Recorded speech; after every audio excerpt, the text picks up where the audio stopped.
Très agréable d'entendre dire à Vadim tous les défauts que l'on peut avoir. Quel défaut avez-vous? Toutes sortes. Ce sont des défauts que l'on appelle des défauts de geste de compensation. Montrez-nous un geste de compensation. Par exemple, si je ne me retenais pas, soyez sûr qu'il y a un bon moment que j'aurais gratté par-dessus l'oreille. Ce genre de geste, de même que le fait de dodeliner de la tête pour affirmer la conviction d'un des personnages, n'est-ce pas, affirmer avec beaucoup de conviction, etc. Ce sont des gestes que l'on acquiert lorsque, par exemple, on a joué trop souvent dans la nuit au théâtre. Dans un théâtre, je veux dire, dans un théâtre comme celui de Chaillot, où il y a 3000 places, c'est-à-dire que la phrase devant être entendue à 67 mètres, et en même temps, c'est le sentiment lui-même qu'il faut appuyer en l'accentuant d'une de ces mouvements de tête. Détail évidemment de tout cela, mais en même temps, c'est une aide précieuse parce qu'on a un homme près de soi qui se penche sur vous et vous aide à vous regarder jouer. Et puis en gros plan, il n'y a pas de petits détails. Non. En gros plan, il n'y a pas de petits détails. Mais aussi en gros plan, je me contrôle moi-même plus et on a moins à me dire. Mais c'est dans les plans généraux où on a tendance à se laisser aller plus facilement. Oui, dans les plans. Et aussi dans les situations. Et aussi dans les scènes où. Et aussi dans les scènes où. Et aussi dans les scènes qui ne sont pas parfaitement bien écrites. Il y a des scènes où les situations ne sont pas solides, l'acteur se sent lâché et il essaie des hauteurs. Et de boucher les trous. Parfois avec maladresse. Qui êtes-vous? Mon nom est Octave. Je suis cousin de votre mari. Venez-vous pour le voir? Entrez au logis, il va revenir. Moi, je ne viens pas pour le voir. Et n'entrerai point au logis, de peur que vous m'en chassiez tout à l'heure, quand je vous aurai dit ce qui m'amène. Dispensez-vous donc de le dire et de m'arrêter plus longtemps. Moi, je ne saurais m'en dispenser. Vous supplie de vous arrêter pour l'entendre. Cruelle Marianne, vos yeux ont causé bien du mal, et vos paroles ne sont pas faites pour le guérir. Que vous avez fait, Célio? De qui parlez-vous et quel mal ai-je causé? Célio est le meilleur de mes amis. Si je voulais vous faire plaisir, je vous dirais qu'il est beau comme le jour, jeune, noble, et je ne mentirai pas. Mais je ne veux que vous faire pitié, et vous direz qu'il est triste comme la mort, depuis le jour où il vous a vu. Est-ce ma faute s'il est triste? Est-ce sa faute si vous êtes belle? Il ne pense qu'à vous. À toute heure, il rôde autour de cette maison. N'avez-vous jamais entendu chanter sous vos fenêtres? N'avez-vous jamais soulevé à minuit votre jalousie, votre rideau? Tout le monde peut chanter le soir et cette place appartient à tout le monde. Tout le monde aussi peut vous aimer, mais personne ne peut vous le dire. Quel âge avez-vous, Marianne? Ah, voilà une jolie question. Et si je n'avais que 18 ans, que voudriez-vous que j'en pense? Vous avez donc encore 5 ou 6 ans pour être aimé, 8 ou 10 pour aimer vous-même, et le reste pour prier Dieu. Vraiment? Eh bien, pour mettre les temps à profit, j'aime Claudio, votre cousin et mon mari. Mon cousin et votre mari ne feront jamais à eux deux qu'un pédant de village. Vous n'aimez point Claudio. Mais c'est Lio, vous pouvez le lui dire. Pourquoi? Pourquoi n'aimerais-je pas Claudio? C'est mon mari. Pourquoi n'aimeriez-vous pas Célio? C'est votre amant. Me direz-vous aussi pourquoi je vous écoute? Adieu, Seigneur Octave, voilà une plaisanterie qui a duré assez longtemps. Marquise, je viens vous trouver moi-même. Comme vous me demandez un entretien particulier, il s'agit apparemment de quelque chose de conséquence. Je n'ai pourtant qu'une question à vous faire, et comme vous êtes naturellement vrai, que vous êtes la franchise, nous aurons bientôt terminé. Je vous entends. Vous ne me croyez pas trop sincère, mais votre éloge m'exhorte à l'être. N'est-ce pas? Et si je vous demandais, le chevalier vous aime-t-il? Me diriez-vous ce qui en est? Non. Je ne veux point me brouiller avec vous, Marquise, et vous me haïriez si je vous disais la vérité. Je vous donne ma parole que non. Vous ne pourriez pas me la tenir, je ne vous la demanderai pas moi-même. Il y a des mouvements qui sont plus forts que nous. Mais pourquoi voyerais-je? Voyons. N'a-t-on pas prétendu que le chevalier vous aimait? On a eu raison de le prétendre. Nous y voilà. Et peut-être l'avez-vous pensé vous-même. Je l'avoue. Et après cela, j'irai vous dire qu'il m'aime. Oh, vous ne me le conseilleriez pas. Je vous certifie que j'en suis charmée. Vous me rassurez. Ce n'est pas qu'il n'ait tort. Vous êtes si aimable qu'on ne devrait plus avoir des yeux pour personne. Mais peut-être vous était-il moins attaché qu'on ne l'a cru. Non, il me l'était beaucoup. Mais je l'excuse, quand je serai aimable, vous l'êtes encore plus que moi. Et vous saurez l'être plus qu'une autre. Plus qu'une autre. Ah, vous n'êtes point si charmée, marquise. Je vous disais bien que vous me manqueriez des paroles. Vos éloges baissent. Je m'accommode pourtant de celui-ci. J'y vois une petite pointe de dépit qui a son mérite. C'est la jalousie qui me loue. Moi, de la jalousie. À votre avis, un compliment qui finit par m'appeler coquette ne viendrait pas d'elle? Oh que si, marquise, on l'y reconnaît. Et vous êtes parti en tournée récemment? Oui, je reviens de tourner. J'ai fait un immense périple personnellement. Pontivy, Main-sur-Loire, Ney-de-la-Vallée, Dammartin-en-Goël, Carpentras. Oh, les berlingots. Lourdes. Lourdes, mais à Lourdes, vous n'avez fait qu'une apparition. Un aller-retour, oui. Ah oui, qu'est-ce que vous jouiez? Mon récital. Mon récital et Sina. Sina. Oui, de Corneille. Ah oui, merci, je sais. Et qu'est-ce que vous jouiez donc dans Sina? Polyclète. Poly quoi? Clète. Ah, je vois, c'est cet esclave affranchi qui dit au deuxième acte, tous vos ordres, seigneurs, seront exécutés. Voilà, oui.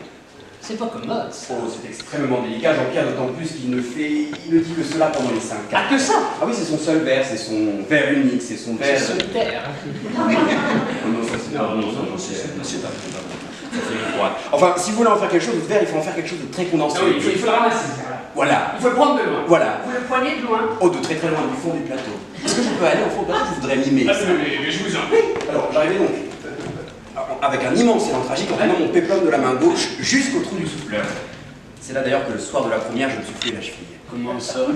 Bien, en arrivant avec cette énorme autorité que je confère à mes personnages, j'arrive jusqu'au trou du souffleur et là, paf, je tombe dedans. Vous tombez dans le trou du souffleur. Ah, Quel accident bête. oui. Alors, s'élève de la salle, évidemment, à ce moment-là, un immense cri Ah d'angoisse. tiens, et pas un rire. Ah non, pas un sourire, pourquoi? Ça n'est pas drôle. Enfin, la souffleuse hurlait simplement sous prétexte que je l'écrasais légèrement. Et vous avez repris? Ah, immédiatement. Du même endroit? Ah non, d'un peu moins loin. Ah, c'était prudent. Je pense. Alors, j'arrive donc cette fois-ci beaucoup plus prudemment, n'est-ce pas? Sur la pointe des coutures. Exactement, jusqu'au trou du souffleur, et là, paf, le trou. Oh, allez donc, c'est une manie, vous n'arrêtez pas de plonger. Ah non, non, non, Jean-Pierre, le trou de mémoire. Oh, quel accident bête. Mais quand vous disiez votre vers, Philippe Caron, vous le disiez de temps à autre tout de même. Ah oui, j'ai eu un coup de 3 fois. Vous l'avez joué souvent? 6 fois. Ah, c'est bien, vous le disiez une fois sur deux en quelque sorte. Exactement. Je pense. Comment le faisiez-vous? Alors là, je le gueulais. C'est passionnant, ça fait voir. Oui, je peux vous faire, c'était quelque chose comme ça, très dans le masque, très envoyé. Tous vos ordres, seigneurs, seront exécutés. Vous avez perdu quelque chose? Non, non, non, c'est un geste d'autorité, Oh, ce qu'on appelle. vous le faisiez nerveux. Crispé, oui, oui, c'est un affranchi, je le fais timbrer. C'est un affront. Oh là Non, là. non, non, non. Ça, c'est pas.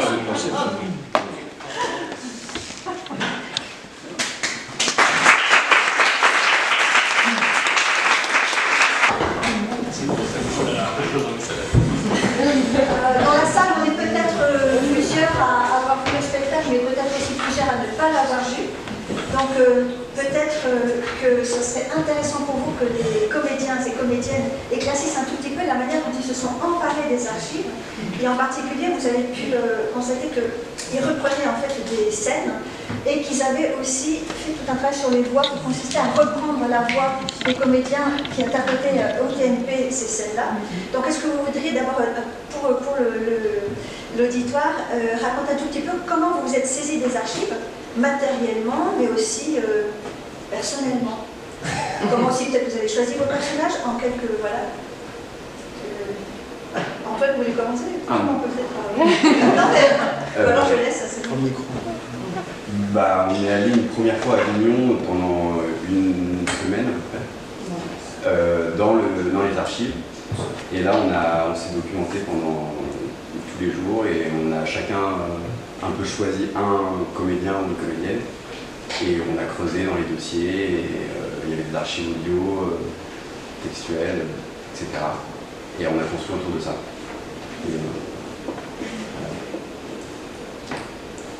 Et bah, pour les archives audio, c'est vrai qu'on avait tous les enregistrements que vous nous aviez donnés. Et donc, ça, pareil, on s'est un peu réparti les scènes en fonction de ce qui nous amusait, des voix qui nous plaisaient. Et ensuite, on a beaucoup travaillé un peu comme de la musique, en fait, en écoutant beaucoup à l'oreillette d'abord. Un peu les voix, essayer de les refaire, essayer de trouver à la fois le timbre de la voix et surtout retrouver la musique exacte en fait de toutes ces variations, parce que c'est ça dont on s'est rendu compte en fait en entendant les voix de ces époques-là, c'est que c'est des acteurs qui avaient une amplitude incroyable du grave à l'aigu et qui n'hésitaient pas à s'en servir au sein parfois d'une même phrase, au sein d'un même texte. Et ce qui aujourd'hui nous paraît vraiment un peu passé comme façon de faire, mais du coup c'est très amusant à faire en fait, parce qu'on a vraiment l'impression de chanter un peu tout le temps. Et donc on a travaillé beaucoup avec des écouteurs en fait, et même jusqu'à la représentation. Peut-être si vous venez voir le spectacle, vous verrez un peu comment ça s'est mis en scène tout ça, mais il y a des acteurs qui ont encore l'oreillette. Et certains de manière synchronisée avec la voix des acteurs-actrices en question. Et voilà. Je vais peut-être juste dire un truc là-dessus, c'est que ce qu'on trouvait intéressant, c'est pour ça d'ailleurs que vous avez peut-être remarqué dans les scènes, que nous on l'appelle les scènes de reconstitution, les filles elles étaient très face publique, enfin on se rendait compte qu'en fait, si on jouait la scène, vous voyez, avec mouvement et tout ça, en même temps qu'on reproduisait la musique, enfin qu'on pouvait pas tout faire en même temps en fait. Enfin voilà. Donc c'est aussi pour ça. On n'avait pas les archives non plus forcément de vidéos. Ouais. On peut simplement s'imaginer comment elle le jouait à partir seulement des voix. C'est ça. Ça a été un travail pour nous aussi de déconnecter notre voix, d'essayer d'être le plus neutre possible en produisant quelque chose. Pour rebondir sur ce que tu disais Antoine sur les choix aussi, je trouve qu'il y a un truc qu'on a fait qui est intéressant, c'est que moi par exemple cette voix-là je l'ai choisie parce qu'elle était pas très éloignée de la mienne, donc j'avais le sentiment que je pouvais être assez fidèle à la vraie voix de Geneviève Page, ça reste mon impression à moi, là c'est toujours de l'interprétation, mais je fais aussi la voix de Sylvain Montfort, et par exemple toi tu fais la voix de Jean-Louis Trintignant, et c'est des voix qui sont impossibles pour nous à imiter fidèlement. Du coup je trouve que c'est pas non plus le même travail de travailler sur une voix proche, où on essaye d'être un peu dans le mimétisme, et la voix de Sylvain Montfort, moi c'est de l'impressionnisme total, c'est juste faire croire aux gens que c'est... Enfin, rendre une époque et une impression plus que sa voix finalement, quoi. Ouais. Oui, ou du coup tu as choisi des trucs spécifiques, genre les temps. Oui, c'est ça. Voilà. Et peut-être juste pour préciser sur ce que disait Antoine sur les dossiers, c'est qu'effectivement, ce qu'on a constaté en arrivant à la Maison Villard, moi je connaissais, j'avais 24 heures d'avance sur eux, mais c'est tout. C'est qu'effectivement il y avait un dossier par acteur parce que Villard gardait ça, vous le savez j'imagine, hein, mais que Villard gardait tout et surtout que Rouvet, l'administrateur, gardait tout. Donc voilà, et que comme Villard s'exprimait apparemment de façon très difficultueuse, il faisait pas des notes de filage orales, mais il laissait des petits bouts. Ce qui pour nous est génial parce que du coup on a toute cette matière que sinon on n'aurait pas en fait, puisque ce serait des discussions et voilà. Et après on s'est réparti les dossiers, comme disait Antoine, de façon un peu en fonction des dossiers qu'il y avait, et voilà.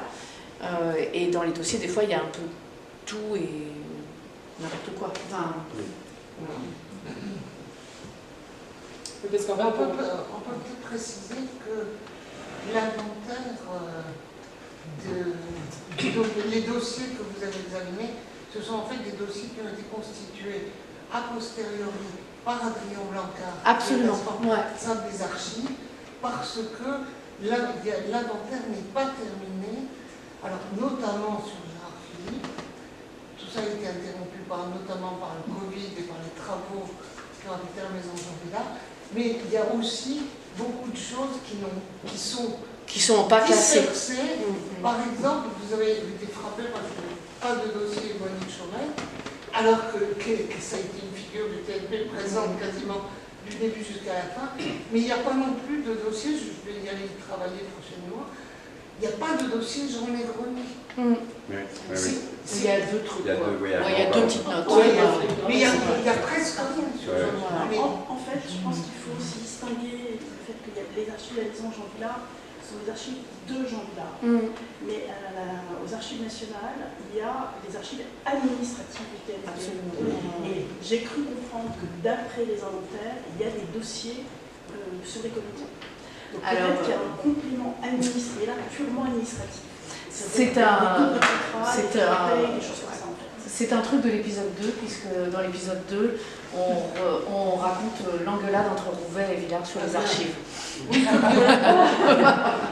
et que Violette Vielmas a très bien montré dans son magnifique travail sur la tendance de Villard. Et après, juste aussi vous dire qu'une des choses qui nous a beaucoup servi de source, ça grâce à Adrien, c'est les rushs du documentaire Jean Vilar, une belle vie, ou une bonne vie, je sais plus. Enfin, voilà. Mais donc qui est un documentaire mais donc tous les rushs ont été transcrits. Donc ça, nous, ça fait aussi partie, beaucoup de ce que tu utilises, Claire, pour Trintignant, ça vient de là, par exemple. Oui. Et pareil, ce que tu utilises, Antoine, pour raconter les auditions de Darras et tout ça. Enfin, c'est des retranscriptions, voilà. Moi, j'avais une question sur l'intérêt que vous y voyez, vous, dans votre travail de comédien. Parce que c'est un peu risqué de vous faire aller vers des voies désuètes, parce que vous allez quelque part vous former à ça. Donc, est-ce que le risque existe? Est-ce qu'il n'existe pas? Est-ce que ça vous forme? Est-ce que vous y voyez un intérêt? Vous, vraiment, n'écoutez pas les spécialistes de Gérard Philippe, parlez de nous. Et j'ajoute, parce que c'était la question que je voulais leur poser tout de suite après, c'est qu'est-ce que vous en retirez après cette première expérience, qui est une expérience immersive, forte et qui en plus va se prolonger? Qu'est-ce que vous en retirez pour vous en termes de... Est-ce que ça a changé quelque chose pour vous en termes de pensée du théâtre, en termes de rapport au texte, en termes de votre pensée de votre propre jeu et de ce qu'est l'interprétation générale? Est-ce que vous pouvez en dire un mot de ce que vous en retirez pour que vous gardez cette expérience pour vous, pour votre travail? Et en tant qu'humain, pas seulement en tant que comédienne et comédien.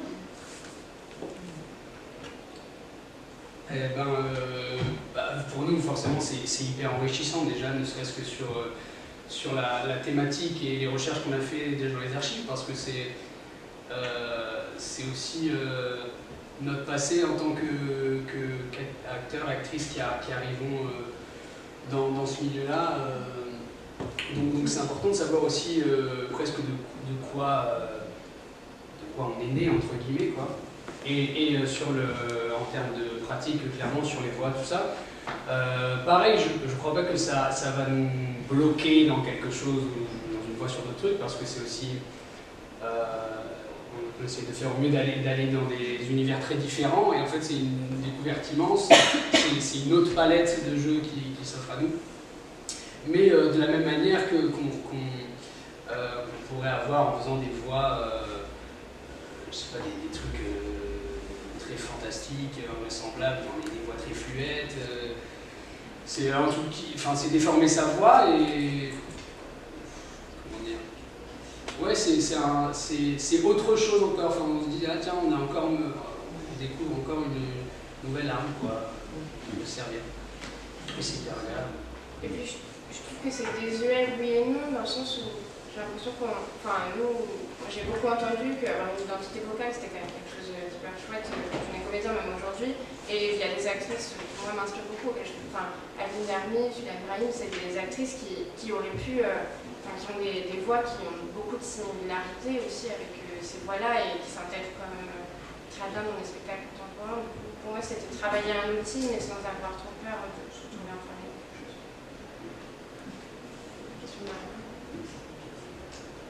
Philippe? Parce que je me permets juste de dire une chose et de rebondir sur ce que Claire disait. C'était très beau ce que vous disiez sur l'amplitude que vous aviez découverte, même si au départ l'interprétation vous paraissait un peu datée ou un peu passée. Et quand on écoutait Philippe dans La Voix de Gérard Philippe, quand on écoutait votre camarade qui n'est pas là aujourd'hui malheureusement dans La Voix de Maria Cazares, ce qui était bouleversant dans le conservatoire, c'est que tout à coup ça paraissait plus du tout daté et qu'on était juste complètement chaviré par l'émotion qui se dégageait de cette interprétation-là, parce qu'aussi avec la voix vous aviez embarqué le corps des comédiens. Donc voilà, juste un mot, parce que, je vous donne la parole, Philippe, parce que tout cas, on avait beaucoup éprouvé aussi quand vous aviez... Je ne sais pas si vous voulez vous en dire, c'est pas pour vous. Non, je cherche les mots. Moi, je trouve c'est très délicat, moi, je trouve, comme exercice. Et on ne peut pas ne pas faire preuve d'humilité, je trouve. Parce que, en même temps, il ne faut pas aller dans la caricature. Et puis, on est obligé d'y passer un peu pour voir où se trouve la limite. Après, il faut un petit peu réduire pour revenir à sa voix. Et j'ai l'impression qu'il n'est pas tant question. Enfin, moi, je parle que pour moi. On va traverser dans la voie de Gérard Philippe, c'est que, si vous voulez, c'est un truc qui dit ça. Si vous voulez. Voilà, en fait, il a toute une énergie. La voix, en fait, ça dit tellement de choses. Il a une énergie, donc du coup, j'arrive à capter son rythme intérieur, son énergie, c'est un petit peu du coup ses obsessions, son attention. Il n'a pas la même voix lorsqu'il parle dans une interview que lorsqu'il est sur scène aussi. C'est des gens très techniques et à la fois très humbles et très sensibles, je trouve. Je trouve que c'est des gens quand même qui arrivent à trouver un équilibre assez juste entre équilibre et technique. Et tout ça se trouve dans la voix. Alors moi je trouve que c'est un travail où moi personnellement j'étais très seul avec moi-même un peu et j'ai écouté, je me suis mis un peu dans cette ambiance et puis après j'ai eu envie, en écoutant la voix et son interprétation enregistrée, de lire les choses, de regarder des documentaires, voir un petit peu ce qu'il y avait autour de lui et autour du TNP. Donc je trouve que la voix c'est une porte d'entrée sublime à l'identité de chaque acteur et chaque actrice. Tu peux peut-être parler de la traversée d'épisode 2, même si... Ouais. Enfin, tu vois, de dire... Non, là, mais... attention, on va spoiler. Voilà, non, mais un peu les questions qu'on s'est posées sur l'épisode 2. Enfin, voilà, on appelle ça l'épisode 2, mais bon, voilà. Mais tu vois, parce qu'à un moment, on a aussi décidé de changer, enfin, oui. Y compris les dernières discussions qu'on a eues. Oui, je trouve que c'est intéressant, ça raconte quelque chose aussi. Oui, parce que dans l'épisode 2, Gérard Philippe, le parcours est assez... il y a beaucoup de choses et en même temps c'est très court. Enfin, il meurt assez jeune et puis dans l'épisode 1 on avait fait une traversée comme ça et dans l'épisode 2 c'était posé la question de qu'est-ce qu'on dit maintenant de lui dans cet épisode 2. Parce que l'épisode 1 finissait par la mort de Gérard. Ouais. Donc on se disait du coup, qu'est-ce qu'on raconte après, etc. Et même, même moi, comment je trace, que j'avais un petit problème, c'est que je trouvais pas ça honnête de faire comme si l'épisode 1 n'avait pas existé. Et donc il fallait quand même que l'épisode 1 serve. Enfin, c'est comme si l'épisode 2, ma traversée dans Gérard Philippe avait enduré l'épisode 1, qui puisse justifier l'épisode 2. Et donc du coup, on est parti dans l'épisode 2, sans vous révéler trop, mais on est parti direct de sa mort. Et c'est comme si on faisait un aller-retour, un flashback, avec cette fois sous le prisme de sa maladie et de l'épuisement. Parce qu'en fait, finalement, moi ce qui m'intéressait, c'était que c'était quelqu'un qui... C'était pas voir en fait, c'était regarder le décor arrière, quoi. C'était pas voir tout ce qu'on y connaît de sa popularité, de son influence auprès des jeunes, en termes d'énergie, en termes humains. Qu'est-ce que ça coûte? Et notamment, on a vu en fait, on lui demandait des choses parfois de l'ordre, j'ai l'impression, du show business presque à l'époque, notamment lorsqu'il faisait ses tournées internationales. Toute la troupe faisait les tournées internationales. Et alors il y a une vidéo assez hilarante, je trouve, c'est qu'il est dans un cabaret au Québec, à Montréal, c'est ça? Et on lui demande de faire, alors je pense qu'on lui a dit il avait juste 10 minutes quoi, et après il allait jouer à New York, ou je ne sais plus où. Et puis je crois que l'anecdote en plus il avait oublié sa brosse à dents, enfin bref. Et il arrive, on lui dit, il faut... Alors moi, du coup on s'imaginait plein de choses, on a dû lui demander d'arriver de faire un truc, faites Rodrigue dans le site, parce que tout le monde adore, parce que c'est sa marque de fabrique. Et puis en même temps, comme on est dans un cabaret, il faut aussi faire un truc qui soit représentatif de l'émission. Donc il a commencé à écrire tout un numéro avec une marionnette où il fait un ventriloque. Puis après il part de la ventriloquie, il va dans le théâtre. Enfin, du coup, en fait, il est tellement surmené, même dans ce qu'on lui demande, que je pense qu'il y a eu aussi de sa part une perte de sens. Et puis ce qui était intéressant, c'est moi, ce que je voulais en fait avec Anne, ce qu'on s'était dit, ça, c'était trouver un peu l'honnêteté en fait, où est-ce qu'il est l'homme là-dedans, et son énergie, son épuisement, et même le sens de qu'est-ce qu'on raconte aussi. C'est quand même quelqu'un qui était ultra engagé, qui savait quand même qu'une scène, c'était un endroit pour dire et pour agir, quoi. Donc c'était vraiment c'était important qu'on... Et ça branchait aussi à une énorme... Je dis juste un truc, c'est quand même que ce qui était hyper joyeux dans ce projet, enfin ce qui est toujours joyeux, c'est qu'en fait on est parti en résidence l'année dernière, donc il y a eu ce moment à Avignon, puis après on a eu une semaine au conservatoire, et après on est parti à Cornillon en privé. Voilà, et on a passé une semaine là-bas, voilà, autour de pas loin de Grenoble. Et ce qui était quand même super, c'est qu'à la fois on était complètement ensemble à travailler, et en même temps, il y avait Mathéo et Antoine qui récitaient leur cabaret en faisant du ping-pong. Il y avait Claire qui regardait des reportages sur Trintignant en mode binge-watching. Enfin, voilà, c'était assez... Enfin, il y avait des espèces de petits ateliers un peu partout, quoi. Enfin, un peu comme une ruche, quoi. Et on se retrouvait le soir et on faisait des filages, et voilà. Et voilà, donc c'était quand même très joyeux aussi d'avoir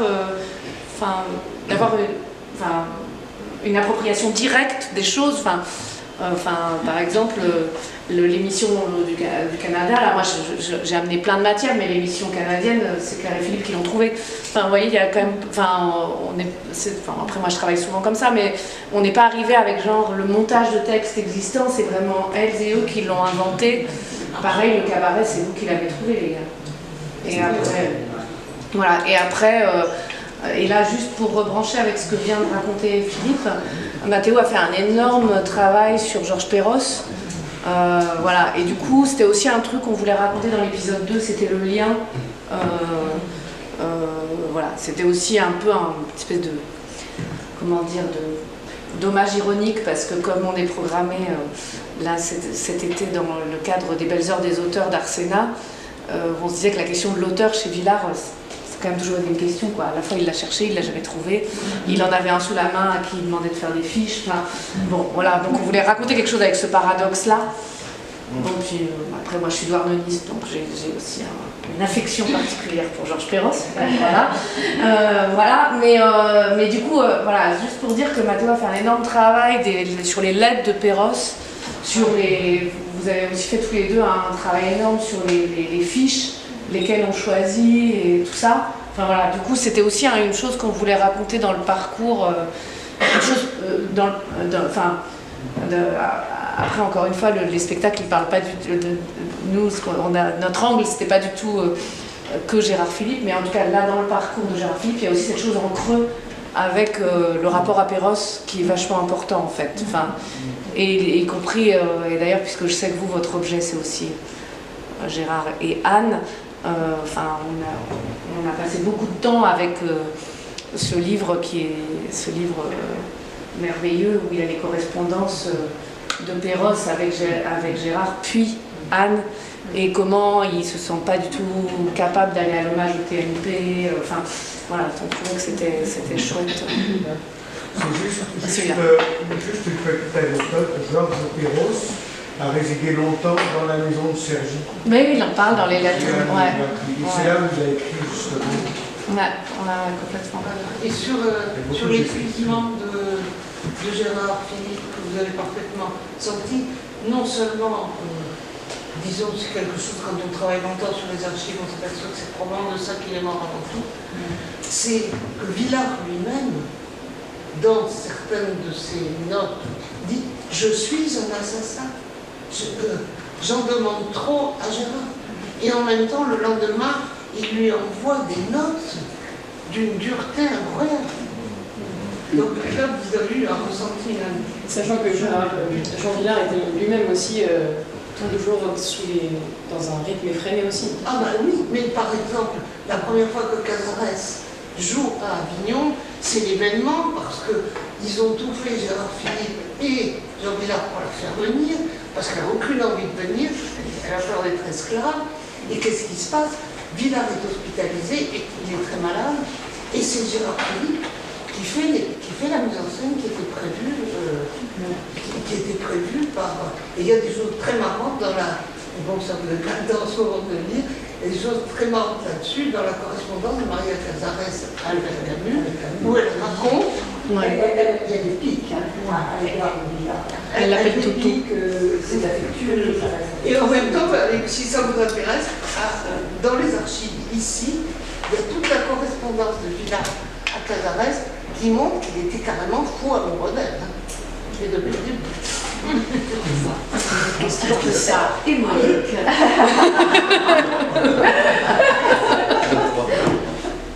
Si on veut respecter un tout petit peu le déroulé de la journée, on va vous passer un film.